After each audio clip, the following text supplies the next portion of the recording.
few moments later. After Sunday service, my family friend knew a spot near Koreatown to eat some sushi, so we went there.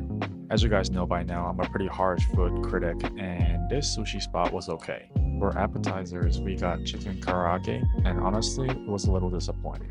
Moving on to entrees, I ordered the unagi don, but we also ordered salmon katsu curry, some maki rolls, and tempura udon.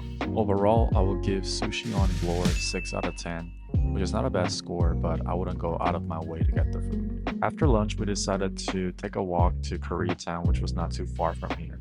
As I mentioned in the previous video, fruits are amazing. They're cheap and sweet in Canada, which is something that I did not expect. One of the reasons why I love traveling is to observe and learn from different people's lifestyle and culture. No, I'm not filming some random people walking, but if you take a closer look, they're actually carrying roller bags for their groceries. Same with the paper bags that were provided at the grocery store yesterday. I felt that Canadians were more eco-conscious than Americans in general. Guys, we're in Koreatown. Guess what? They have 엽떡. That is crazy. 그럼 20불이잖아. 5천만 할만하.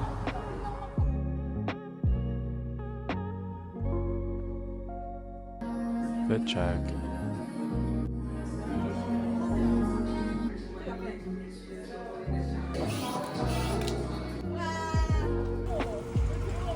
아니요? We decided to go to this cafe called Snow Day for some bingsu. I also felt so bad for the one employee who ran the whole operation by herself on a Sunday afternoon during peak time. Not really a big dessert guy, but when you're traveling with the ladies, you know.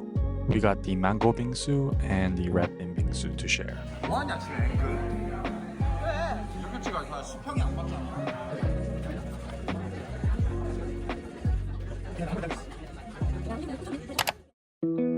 오 뭐야 이렇게 흔들려?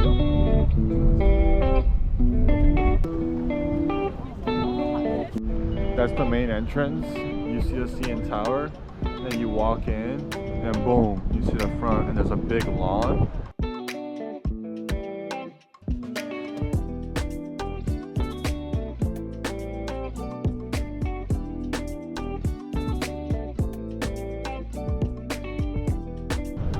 Bro, one thing I noticed is it's so windy in Canada. Like, it's not even funny how windy it is.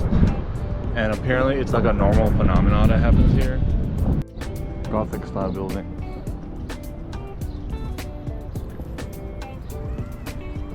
이게 그 큰 라이브러리라고요? 겁나 크네요.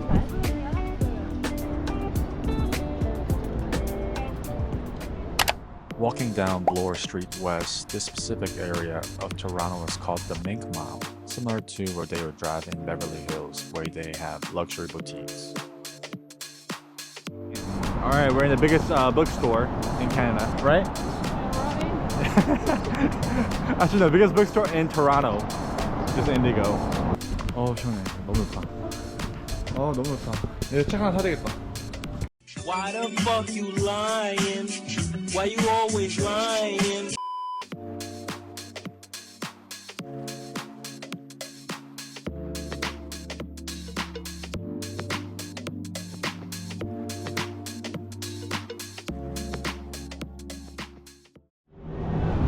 Italy restaurant.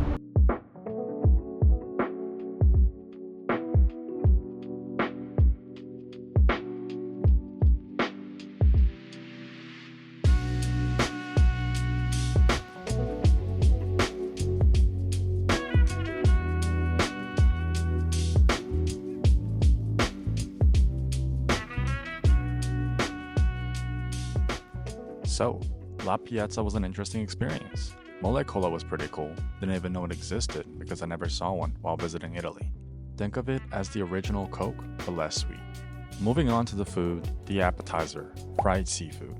The only decent dish out of the 4 things we've ordered, but anything fried usually tastes good, but I do give credit for the freshness of the seafood.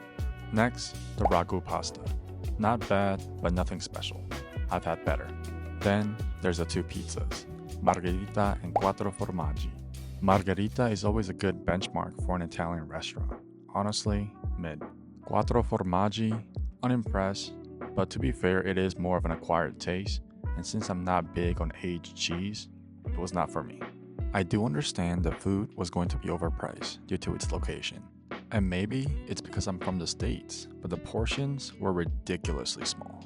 Even Italy had bigger portions, and I obviously can't compare the taste to the motherland, but counting the price, taste, and portion with an okay service, I would rate La Piazza a 6.5 out of 10.